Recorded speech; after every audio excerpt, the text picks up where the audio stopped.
This is level 5, the summit, where we will find the zero potential points. Problem 10 asks, at what point on the x-axis between the charges is the electric potential zero? Remember, potential is a scalar, so we set the total potential to 0. Now, let's walk through the solution step by step.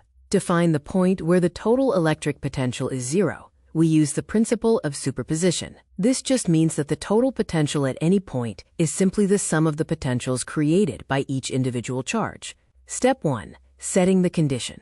We start with our goal, V1 plus V2 equals 0. This tells us we are looking for a specific spot where the positive hill created by our first charge perfectly cancels out the negative valley created by the second. Step 2. The setup. Using the formula for the potential of a point charge, V equals K times Q over R, we set up our equation.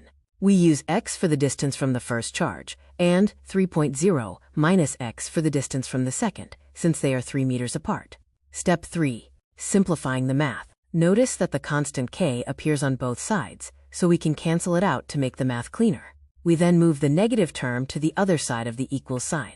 This leaves us with a simple ratio. The strength of the first charge over its distance must equal the strength of the second charge over its distance. Step 4. Solving for x. After substituting our known values, 2.9 and 6.2, we cross-multiply to get rid of the fractions. By grouping our x terms together, we find that 9.1x equals 8.7.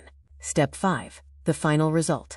Solving for x gives us approximately 0.96 meters. This means that if you stand about a third of the way between the charges, starting from the smaller positive charge, the electrical push and pull, in terms of potential energy, perfectly balance out to 0.